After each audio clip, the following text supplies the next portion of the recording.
Hello and welcome to the Young Film Academy podcast, the essential podcast for teenagers looking to find their way into the creative industries.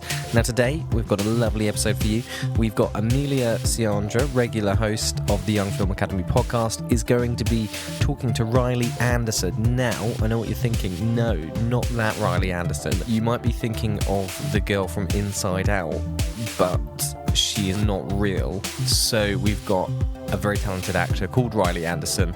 He is actually a SPACT, which is short for Special Action Performer. So he has actually doubled for people. He's worked on The Crown. He's doubled for some very famous actors. So we're going to find out a little bit of what life is like as a SPACT and doing that alongside acting. So let's hand over to Amelia and Riley. So without further ado, please welcome to the podcast, Riley Anderson. Hi, Riley. How are you? Hello, Amelia. I'm very well, thank you. How are you? Good. I'm great. I'm so glad you're here with us to chat. Riley and I actually know each other from sort of way back when, because we went to the same drama school. So talk to us a little bit about your trajectory. You went to drama school. Tell us about that and kind of what you've been doing since. Yeah, so as you know, went to drama school, and that was where I met you, and obviously a lot of other people who I'm still very much in contact with and good friends with. So yeah, I went to drama school. It was probably the most educational 3 years of my life. You know, one, obviously the course is quite educational, but then it's such a homogeny of people from different backgrounds, different ages, different ethnicities. So I think that was, you know, the biggest education for me, especially coming from like really rural Yorkshire and then moving to Birmingham and then now living in London. It was quite a nice segue into that kind of city life. Yeah, you went from small to medium to big, didn't you? Yeah, just hopscotch my way down the country. But no, yeah, it was a really great time. I met my girlfriend Nicole there. We got together in second year, still together now. So yeah, I've got a lot to thank drama school for. With regards to actually leaving drama school, I think the one thing I wasn't really prepared for was actually the lack of work. Going from doing, you know, you do one show and then, you know, the next week after you've finished that run, you get a character breakdown and a new play and a new show to be in and back in the rehearsal room straight away. I don't think I was quite prepared for just how little I would be doing. And also it's quite a sobering moment when I met the first agents who I signed with. And my most proud performance was playing Henry Hobson in Hobson's Choice, who was a, you know, mid-50s alcoholic from Lancashire. And they, you know, very abruptly told me that I would not be playing anything like that. So may as well get rid of that factory, which was you know, good in some respects because it kind of prepared me for getting out of the bubble and accepting that, you know, I'm not going to be playing all this diverse range of characters that we were. Yes, I mean you will play that man in 30 years, right? Yeah. You won't play him now. Yeah, and yeah, my understanding of my casting, I don't think I really had much of an understanding of what my casting was at the time. And I think as I've got older, I feel like I'm maybe coming more into my casting now. It seems like things, you know, there's a little bit more traction with auditions and stuff like that. So maybe the age thing is helping me and having that little bit more maturity and understanding. But yeah, since I left drama school, I've done some really interesting work that I really wouldn't have expected to do. I did pretty much right off the bat. I ended up getting cast in a documentary about the apartheid regime, and it was a load of students that were recruited in the 70s from LSE to go over to South Africa to fight against the apartheid regime, and they were basically tasked with making these pamphlet bombs. So basically buckets with a false bottom that had explosives underneath them. And then they'd put all the pamphlets on top of the false bottom of the bucket. Wow. And they'd have timers on. And these buckets would explode the pamphlets, which basically, it was an initiation by the ANC. And these pamphlets basically told people how to help overthrow the apartheid regime. Wow. Incredible. So yeah, really great project. That unfortunately got kind of sidelined a bit with budget issues, and also COVID didn't help.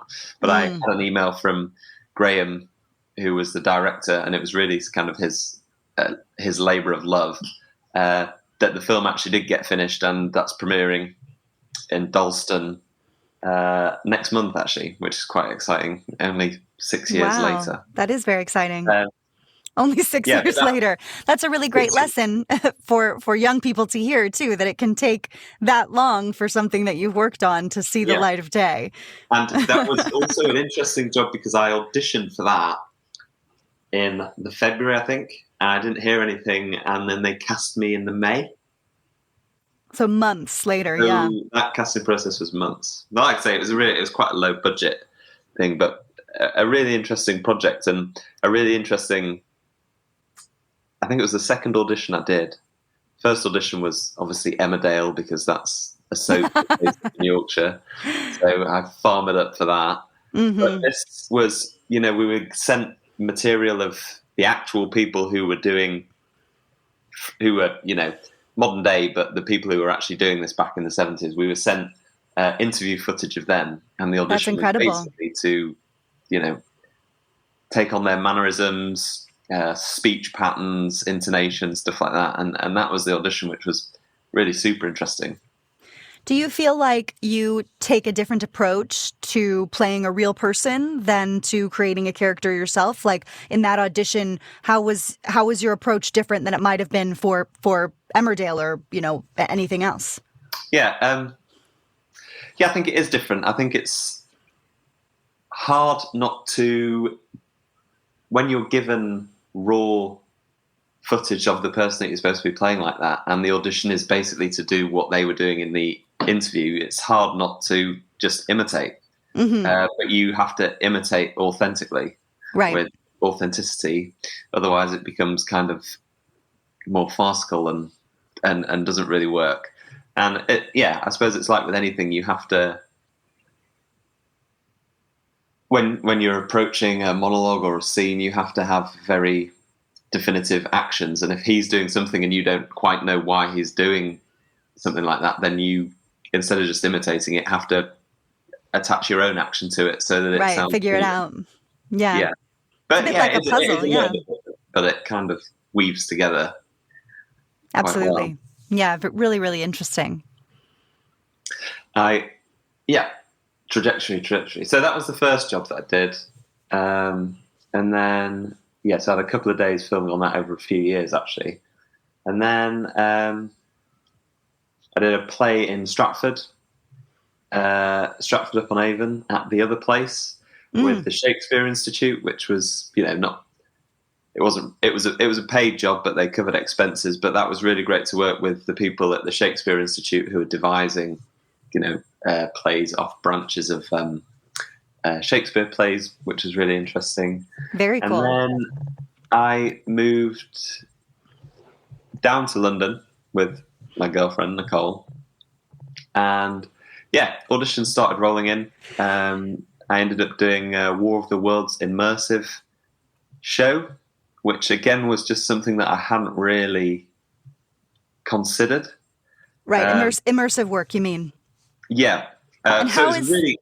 Yeah, tell us about that. How is an immersive piece different than, anything else? What makes it different, and how your approach changed? Well, audience participation. You have a script, and we were working with audience groups of up to 12, and it was Jeff Wayne's War of the Worlds, so it had Jeff Wayne's soundtrack behind it, and I played two characters, but the character that I played the most was Roland, who's the soldier who's gone a bit AWOL, disappeared underground, and started to go a little bit psychotic. So the audience would slide down this metal slide, which was the Martian's tentacle, into my kind of underlayer. Wow.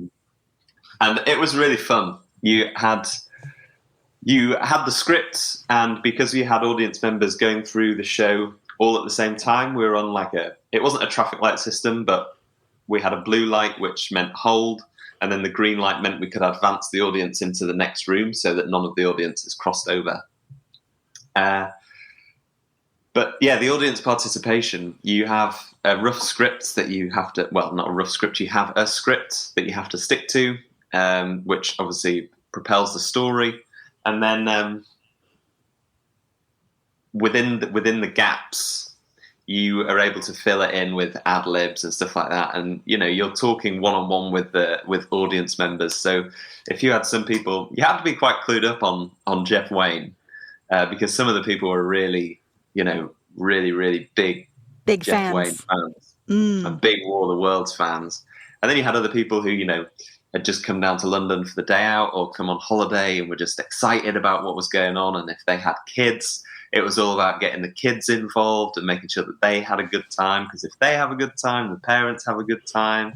And it was just about finding that balance. You know, you have to get a read on your audience really from the get-go, because my scene was only about 6 minutes. So you'd have 6 minutes, you play out that scene, and then you'd be back, get another audience in, and do it again. Minutes, another audience in.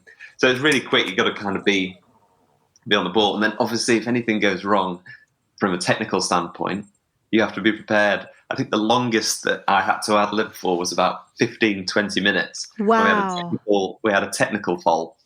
And none of the all the doors were on maglocks. So if the show couldn't advance because the maglocks weren't working, so we actually couldn't get through to the... So you were kind of trapped. So we were trapped while they were trying to, you know, troubleshoot this. That's like a real War of the Worlds situation right there. That was... Being trapped underground with other people. And yeah, we had this, this kind of announcement that was in the style of the show. Right. That said, oh, please bear with us while we get this info. And then I was left just ad-libbing without dropping character, because even though something's gone wrong and the audience kind of know that something's gone wrong, you kind of want to keep that suspension of disbelief Absolutely. going and make them feel as though they're in there. And improvising for 15 minutes is no mean feat. I mean, that is tough work, and not something that I'm sure you didn't rehearse 15 minutes of material. No, definitely. It wasn't something. It's something I've been told that had happened, but definitely wasn't something that I'd prepared for. Right. Wow. But no, it was great. It was a great acting exercise as well, because I would just change it up. Obviously, you're doing a lot of these day in, day out. So sometimes I'd make my Roland, you know, like a Cockney East Ender. Other times I'd make him a bit more rural, down sort of like southwest kind of country accent. And then other times I'd make him a bit more Yorkshire, just to, you know, keep things fresh. Keep it fresh for you too, right? Yeah, absolutely. That kind of, I think that's something that it's an interesting thing. And we're going to talk a little bit about this, I know, when you tell us about some of the other things you've done. But, you know, when we work with the young people that we do, we talk a lot about, you know, many of our young people come from this sort of theatrical background and they want to learn about acting on screen. And we always talk about how there's very similar skill sets, but they are also very distinct skill sets. And that ability to do the same thing over and over again, night after night, you know, that is not something that film actors have to do. They might have to do a take a number of times right in a row, but then they leave that scene behind and they get to do something new. So that ability to keep coming back to something night after night is something that I think is unique about theater, but presents these kind of challenges for actors, which is a lot of fun.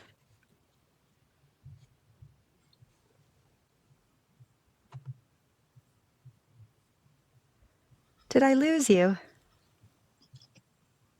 Can you hear me? Yes. Yeah, it just lagged out a bit there. Okay, great. Can you hear me now? I got the general gist there about the differences in the skill sets. Yeah. And that ability to repeat something over and over, you know, that theater actors have to be able to do that same thing night after night. And it is a particular thing that, like you said, you have to keep it fresh for yourself. You have to keep finding new things. Otherwise, you know, it can get really stale and it isn't fun for you. And then it's not fun for the audience either. The moment you stop discovering, is the moment it kind of dies. And I think that we learnt that when we were in drama school, that every night you always had to find something new. And whether that's something that you're finding out about your character, or you are just doing a duologue with someone who's a little bit more of a loose cannon and runs off script, and then you find yourself having to work out how to get yourself back on script.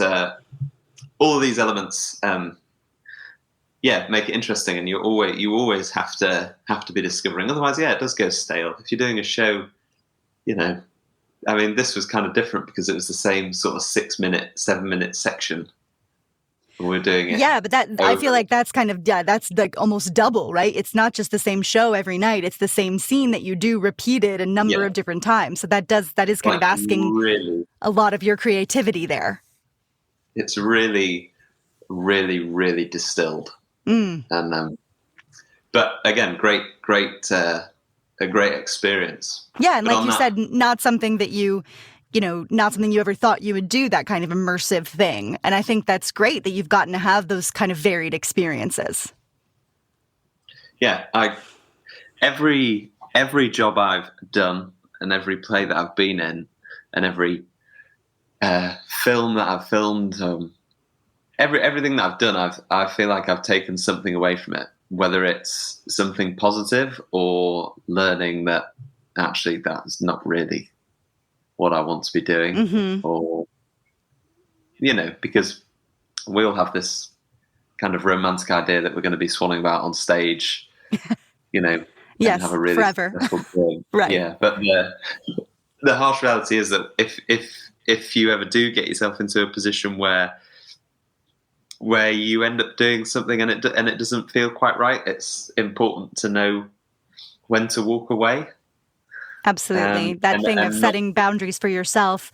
And as well, what you're talking about, which I think is really important, right, is you talked about drama school as being this really great educational experience, but you're talking now about how you continue to learn on every job. And even if you learn, this isn't the thing for me, that's a huge lesson. That's a very good lesson to learn, even if it feels negative in the moment.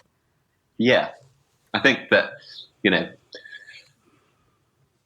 negativity breeds a lot faster than positivity. Definitely. And it's important to make sure that in that negativity there are lessons that you need to be learned. Whether it's, we had environments when we were at drama school that, verged on the point of being, a little bit toxic, but we always managed to pull them back. And, that's just whether it was clash of egos or, people weren't cast in the roles that they wanted to be in. But it's important to take a step back and recognize maybe what you can do better, and also recognize the weak points as a cohort and try and work on those together. Yeah, it's a very collaborative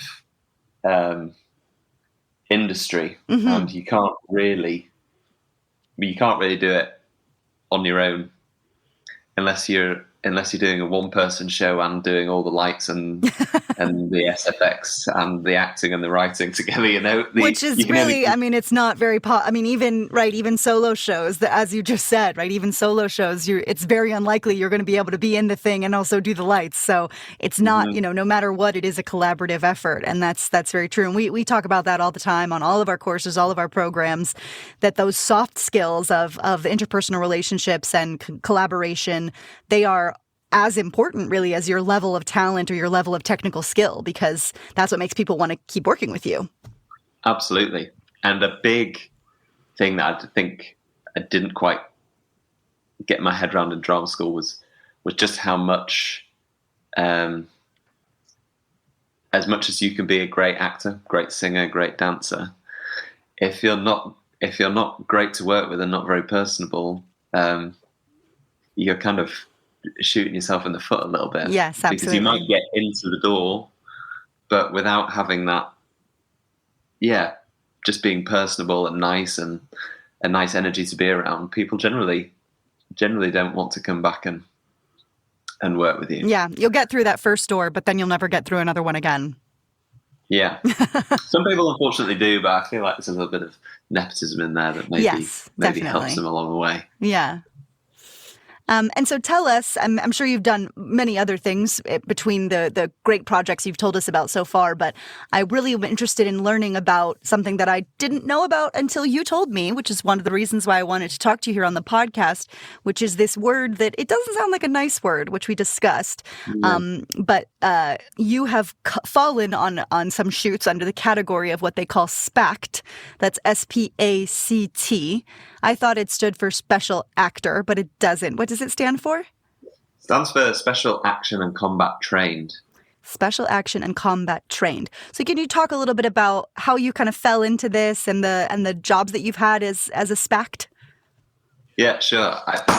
It's a classic kind of industry story. Mm-hmm.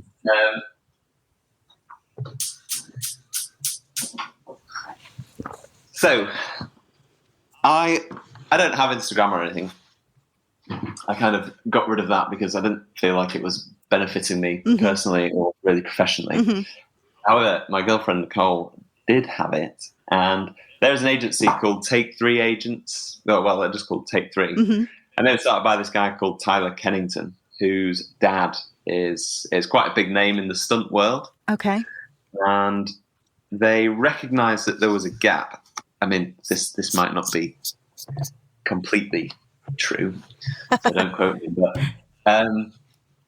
I believe it came about because stuntmen generally have quite a high day rate on big TV shows and films, and extras generally don't have a great day rate. Right. And there was no kind of bridge in between the two. Sure. You know, there might be shows that wanted people to fall over in a rainy scene or carry decommissioned rifles and weapons, or people who had like a little bit of dance training or were able to engage in, combat, be it hand-to-hand combat or dagger and rapier or anything like that. Mm-hmm. So there's no gap. And obviously TV show and film budgets have got a lot bigger. Right. That means they want more people in the background and they want more people with, different skill sets without having to pay stuntman rates. Okay. Interesting. Need. Yeah. And they basically put out an ad on Instagram, and Nicole saw it, and it was they needed some German soldiers for a TV show that was coming out on Apple, who had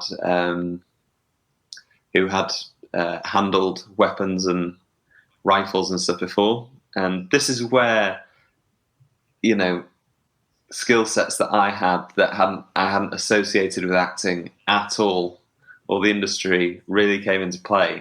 So I was born and raised on a farm, so I've tinkered about with rifles and shotguns and all sorts. So I have a license for that. And that was kind of my way in. Yeah. I sent them an email and said, yeah, this is what I've done. I have a .22 rifle license and I have a shotgun license. And they're like, oh, that's great. I also have the blonde hair and the blue eyes, which makes me the perfect blonde. You do look German, so that helps. Yeah, exactly. Look, I don't have to speak German because that leaves a bit to be desired. But I had the requirements they needed for the show, and they got me on the books to go and do that. So I did that. That was just a 2-day shoot, but the scale of it was it was my first time being on a big TV set. Yeah. And the numbers were just mind-boggling. Like the amount of crew, the logistics of it all. It was out in the woods near High Wycombe or somewhere. Wow. And it was just mind-boggling how much money was being funneled into this thing. And so that was, my first introduction to it. And it turned out that job was not too much more than what an extra would do, really. I just had to, I was on the back of like a big World War II pickup truck, basically. Oh, wow. And the stuntmen had to be the ones that were, they were the ones that were allowed to have their legs dangling over the back of the truck. The SPACTs were the ones who were allowed to be stood up in the back of the truck while it was moving with the rifle, and the extras had to be the ones that were sat down. So I'm assuming that this is all like a prerequisite for the insurance policy that they had. So if anything went wrong, but yeah, that was a pretty basic job. There wasn't really too much in that. I had a great laceration across the face. Oh, which fun! Was done in makeup, which was quite fun. Yeah. So that's really interesting. Job, just to ask, in terms of those kind of three levels, right? The extra, the SPACT, and the stuntmen. Do you feel that kind of delineation of those levels is really clear in other things that you've done? Like, have you seen that is how they have to really judge things based on, obviously, I think you're right that it has to do with insurance or budgets or whatever, but have you seen that kind of, because it's like you said, the nexus of this or the birth of this was this having this in-between category between stuntmen and extras, and then your experience kind of reflected exactly that, this sort of striation of, okay, you guys can sit here, these guys are allowed to stand and hold the guns, and these guys are allowed to have their legs dangling. Is that something that you've seen repeated in other experiences? Yeah, definitely. There are other jobs where I've worked a lot closer with the stunt team, and it was a much smaller cohort. Mm-hmm. And that we had a stunt coordinator and the main pack of stuntmen who were doing all of the sort of real up close action. Right. And then we were given the choreography. There wasn't many of us. There was only maybe 10 of us, 12 of us, and we were given the choreography by the stuntmen to do in the backgrounds, and they just put us in as and where we needed, which was a great experience because it was a much smaller team, and it was a night shoot, and it was great fun, and there was a lot more meshing together. But yeah, on these big sets, it is very hierarchical in every aspect, not just the stuntmen, right. Also the crew as well. They have there's quite a hierarchy there. But I mean, the SPAC thing is quite, talking to stunties who I've met on jobs is quite a controversial thing, because they kind of feel that, the jobs that some of these SPACs are doing are jobs that stuntmen should be doing. I was going to ask if there's a little bit of tension there. So yeah, there is a bit of tension, a little bit of tension there. But usually when you scratch away at the surface and pick away at the surface of these guys, they're still happy to be working. And talking to some of them, I was talking to one fellow, I can't remember what his name is, and another guy who coordinated me on another job. He was working as a stuntman on another job that I was on. Mm-hmm. And so I got to be quite friendly with them. And they were saying that when they started out, these guys were sort of in their late 40s, 50s. When they started out, there was, 600-700 people on the stunt register. And now there's 20,000 people on the stunt register. Holy moly, yeah. So their industry is just swollen massively, and rates haven't changed. But yeah, they were all kind of happy that they were still in work. Yeah. Well, and it is, it's, I always often think, and I wonder if you've seen this just in your dealings with them, that, being a stunt person, it doesn't feel like a career with a ton of longevity, because they are sort of destroying their bodies by doing these things. Have you seen or heard from people of that? That's why I also thought, when you told me about this SPACT thing, I thought, oh, that's great, because then these are people who don't have to kind of destroy their bodies, but are still, part of the industry. They're still doing a lot of work. They're still, very vital to making a scene happen, but they don't have to be sacrificing their well-being to do so. Yeah, I mean, there is an element of that, I guess. Mm-hmm. I guess the older stunties, I think back in the days it was probably a little bit easier to get on the stunt register. Sure. Because it was obviously some of these guys, the guys that are driving, the guys that are, riding bareback on horses, all these real technical stunts require a high degree of precision and expertise. Right, specialist skills, Back in the day, I think it probably was easier. There wasn't as much competition, and it certainly sounds like, talking to some of these guys, it's not my words, that if you were happy to throw yourself off a building onto an airbag, you pretty much got the job. Oh, goodness. Whereas nowadays, so this SPACT thing, the people that I meet on Take 3 jobs, generally I fall into 3 categories for me that I've come across anyway. The biggest one are guys that are trying to get on the stunt register. Right. So I never realised just how hard it is to get on the stunt register. It's a full-time occupation just to try and get on there. Wow. They have to have, I think, 6 disciplines. So you automatically qualify for your discipline if you have competed at an Olympic level. Wow. So if you swam in an Olympics or a Commonwealth Games, that classifies as one of your disciplines. If you haven't done that, you have to train and then get someone who is not on the stunt register necessarily, but someone who's on the board of the stunt register has to come or they have like a board of examiners has to come down and watch you, and then you have to pay for that, have them watch you, and if you pass, then brilliant. If you don't pass, then start all over again. Wow. Yeah. But there is also a requirement to do a certain amount of time on sets. Right. Extra work, and this SPAC work is great for them.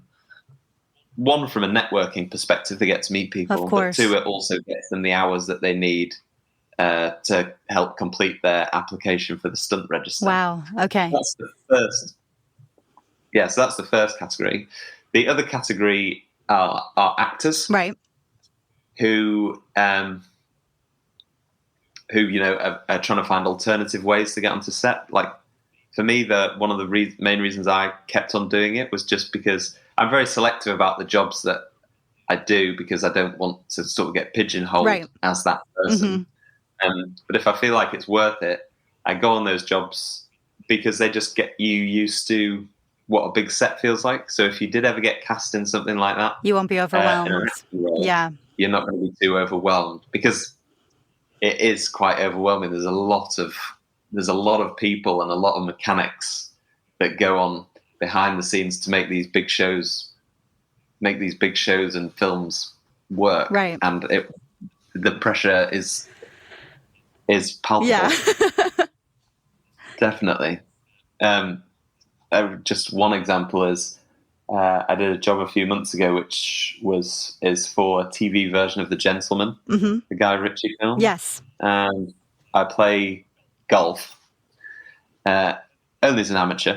I'm not great, but I can swing a club and hit a ball and get around a course fairly okay.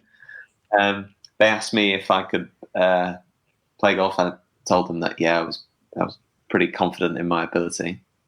And they said, "All right, great. You're doubling Theo James as his golf double on The Gentleman. Here's the shoot date."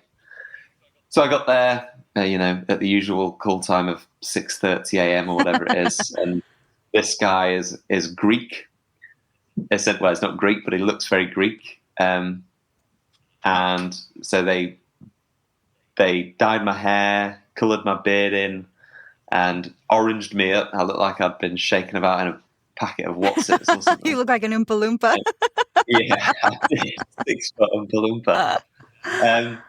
Anyway, then we went down to set, and it was pretty clear as soon as I saw Theo James pick up a golf club that he'd never picked up a golf club in his life. So I was like, okay, they've got me in for a good reason.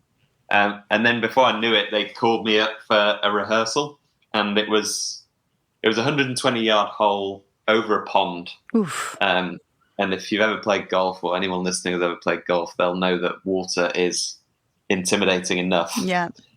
Never mind putting the ball down, hearing the word action, and looking behind to see a crew of 40 people all watching you with absolute eagle eyes as you try and make sure you hit this shot the right way. Oh my gosh, how much pressure is that? The pressure was, I have a newfound respect for anybody who plays on the tour and constantly has people watching them in those situations. But it highlighted to me, just how intimidating it can be. Yeah. Normally, as a SPACT, you're in the background, or the focus isn't all on you. In that moment, it was. the whole focus was on me. So it was great. It was a great learning experience and a great way to kind of test how I absorbed that pressure. Yeah. And so were you I'm just have these technical questions about this story. Were they shooting you in wide, or was it a close up of hands? Like, because, certainly if they shot you from any angle besides the back, you don't look like Theo James. Like, what was the shots? What were the shots they were trying to get of you playing golf? So we had shots from the back, which were wide shots. Okay. We had drone shots that were coming across from behind. Okay. And around, and also coming across the pond, and we were hitting the balls over the drone, which, when you have like a 20,000-pound drone rig in front of you and you're dunking balls, is pretty intimidating. Wow, yeah. And then we had, quite a lot of close-ups. So it was close-ups kind of we had this really cool pendulum rig where the camera was up on a pendulum and it followed my swing down followed my hands all the way. Oh, cool. So I think that the DOP and the camera guys were just wanting to kind of flex a little bit to see what kind of cool shots that they could get. And some of them looked absolutely great watching them back, especially the one on the pendulum. I bet. Where they were following my hands all the way.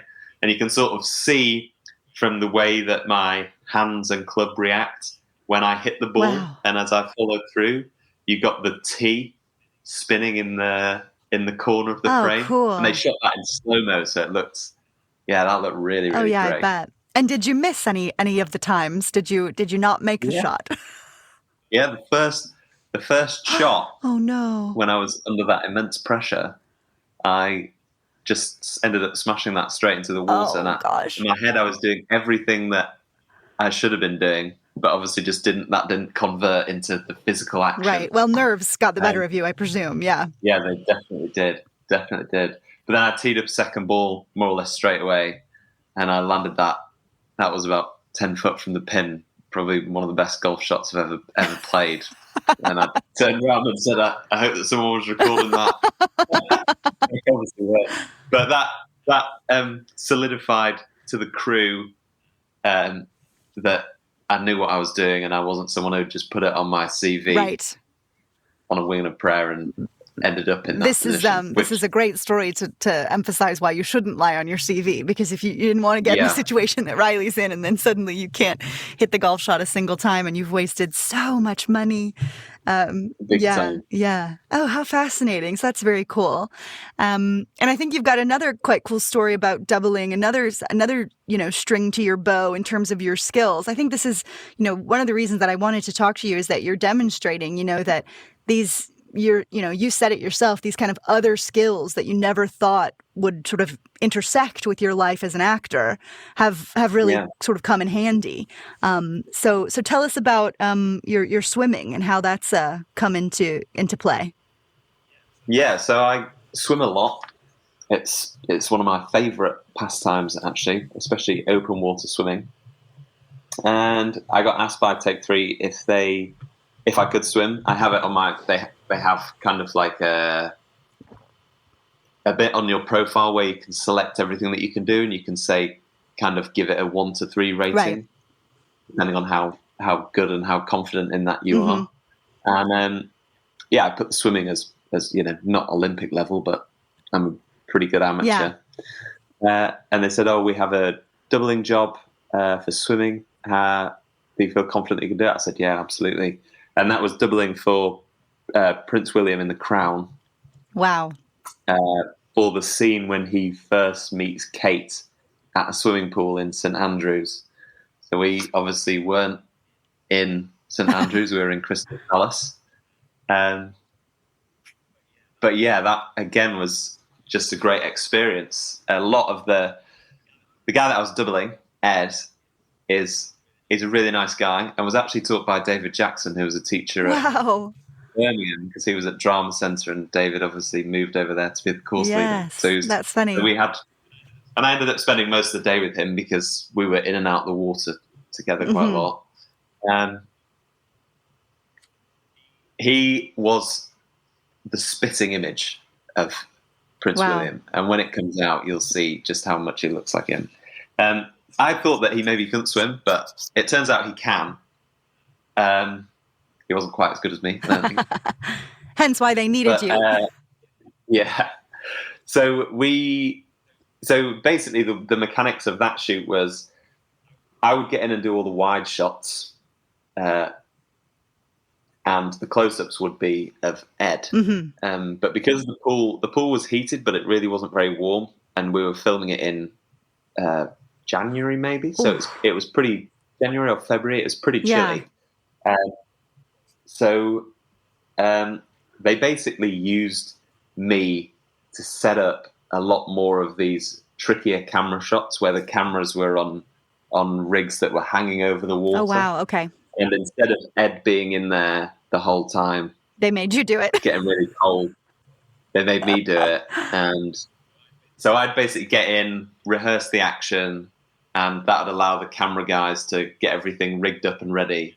Ed would watch, and then when it was ready, Ed would jump in and then do basically what I'd been doing, with it all set up properly. Wow. So yeah, that was just a really cool job to do. Yes. Just in terms of the proximity that I had with the director and DOP and the first AD and stuff, because I was talking to them directly and they were giving me the direction, and just allowed it to be, just allowed me to talk. And I don't really want to say network because it wasn't networking. I was there as a SPACT, not an actor, so I was really keen to make sure that I was, presenting myself in that capacity and just making sure that I was doing everything that they were asking, really. Yeah. But what a great way as well to learn about. It's like you said, you now have been on a huge Netflix set. The Crown is one of the biggest shows that Netflix does, and you got the chance to be on that set, and just the learning that you do from that experience is so. I can imagine that it and maybe you're not even conscious of how much learning there was, but you probably learned so much just from, and as you say, getting to have that interaction with the directing team is fantastic. Yeah, I mean, taking direction on a set like that is, it's not really any different to taking direction. But the environment and the circumstance is, right.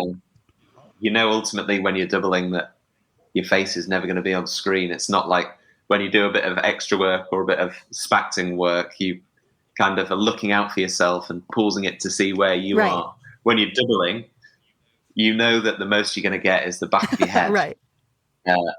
So it does allow you kind of a bit more freedom to enjoy the experience rather than less pressure, right? Yeah. Even though, ironically, you should be under a lot more pressure because the camera's pointing at you and you're taking all the direction. Yeah. So, but no, really great But job. so when the next season of The Crown comes out and we watch the episode where William and Kate meet, any wide shots of him swimming, we'll go, that's Riley, and we'll know that it's you. Should be. Yeah, we'll be able to tell from your shoulders. It'll be fantastic. Yeah, that's some royal cheeks. Wow, how terrific! And have you had? Go ahead. The one skill I had that I really, really didn't think I would be applying to this career is my forklift license. Oh, yes. So growing up on a farm, I had got a telehandler license, which is basically like a big forklift, essentially. And I got asked by Take 3 if I could. I'd obviously put it on my CV that I could drive farm machinery, and they asked if I could do it, and I said yeah. And I got sent to do a couple of days, or 2 or 3 days, on a show called The Diplomat, which I think has just been released. on Netflix as well, with Kerry Russell, I think. Yeah, I think. I don't know. I've not actually seen it yet, but the scene that we were doing was an aircraft carrier exploding. Wow. And it's filmed in a car park. Can't remember where it was, near Potter's Bar, maybe, I think. So they've made this car park look like an aircraft carrier. And they needed someone who could drive a telehandler. So if you watch that, I'm the one that's driving the telehandler. And then do you get on exploded when it that. explodes? I didn't know. No, okay. The one thing that's very underwhelming is the explosions that they do on the set on the day are very small. A lot of the effects are all lights. They do have some small explosions, but nowhere near the scale that it'll be when you actually see it, right? When you see it on screen. Yeah, and you're so right. You would have just probably never, when you were a young person growing up on a farm, driving that thing around, thinking one day I'm going to do this on TV. Yeah, never in a million years. Yeah, well, that leads us really perfectly into what I want to ask you, what we ask all of our guests, which is, what were you up to when you were a teenager? I mean, you grew up very rural, you've said, but what were you doing as a teenager that you felt has kind of, or did it not, kind of led you to the path that you ended up on now? So, when I was a teenager, I only really stumbled on theatre and drama because I thought it was going to be the easy choice, the easy option for my GCSEs. Okay. I was always really good at science and maths. That was kind of my strongest subjects. English and languages, mainly languages because of a just sheer ignorant reluctance to learn languages. But English was also a bit trickier. So I chose drama really because I thought it would be a bit of a DOS of a subject.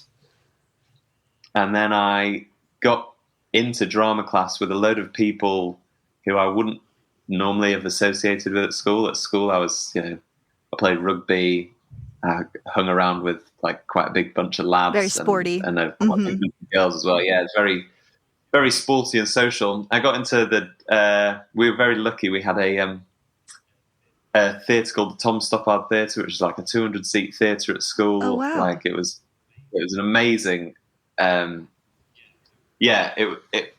was an amazing facility. And, hardly anybody did drama. And I got in there, and it was just freedom that I didn't have in maths and chemistry and physics and biology, which were all subjects that I loved, but just this freedom to be creative. And at the time, I think it was more messing around. But my teacher, Mr. Heaven, really kind of nursed that and nurtured it. Mr. Heaven, in us. that's his name. Wow, what a name. Yeah. I did that and then absolutely loved it. Went through my GCSEs, and then it was actually my English teacher, Brian E. Marshall, who suggested that I should do it for an A-level. And I got on so well with her, and she was just a great teacher. And I guess in part she was what was responsible for pushing me down this route, because she obviously saw something in me that I guess other people hadn't seen. And the more I did it, the more I loved it. And so I was doing that as a teenager, as well as still playing rugby and working out what it meant to be, a young adolescent male in the world. Yeah. Really. And if you could go back to that young adolescent male and give him some advice, what would you say to him?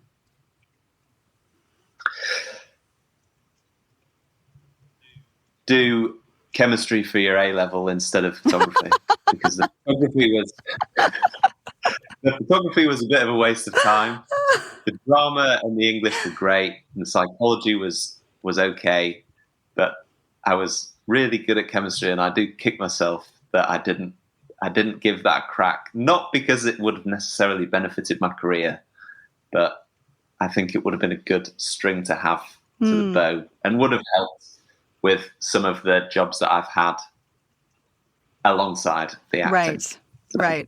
The survival jobs, as we call them. Would be, survival jobs. But it's important to have a survival job that you enjoy. Yes, yeah. Well, very practical advice to give your younger self. That's great. Yeah. I don't think I would. There is any other advice I get. I think I had a very always felt very fulfilled, and I kind of feel guilty sometimes that I had such a great school experience, and no, I think actually I would say that I should be kinder. I feel like drama school made me a lot kinder and a lot less hard-faced. That's lovely. And I think that was maybe a quality that I should have had more of when I was a bit Wished younger. you had more of, yeah. That's lovely. And I think, that does really align with what we were talking about before, right? That like a big part of working in this industry in any capacity, whether it's in front of the camera or behind the camera or on stage or backstage or in any kind of these, even in the office jobs that go along with making this creative work happen, it isn't just your skills. It's also how you are as a person and your kindness and your empathy and your ability to connect with people that makes all the difference. So that's a lovely thing. Not just study chemistry, which I think is great, but also be kind. Yeah.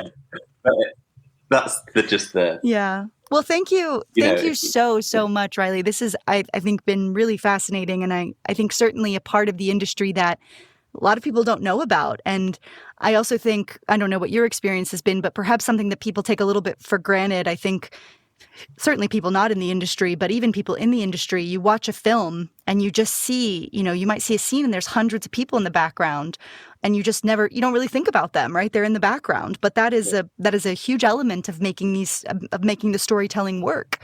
And those are they're people who have jobs and who are trying to do things. And, I think it's a really cool light that you've shown on a part of the industry that people probably aren't very aware of. And like I said, just don't really think about. Yeah, there are no small parts. And that has never been truer. If you ever do find yourself on a set like that and you feel just like a bit of a minion that doesn't really need to be there, just count yourself lucky really that you are there. And even if it's not a part that you're necessarily going to get, or if you're working as an extra, you're not going to get a lot of screen time. Just be super absorbent with what's going on around you, and just take on as much as you can, really. And know that you are a part of the story too. Even if it's a millisecond, you are still a part of that story and part of making that happen. Absolutely. Brilliant. Well, thank you so much, Riley. It was really fabulous to talk to you. It was great to talk to you too, Amelia. Long time. And we'll see you in The Crown when it comes out. I'm really looking forward to it. Yeah, watch out for those royal cheeks.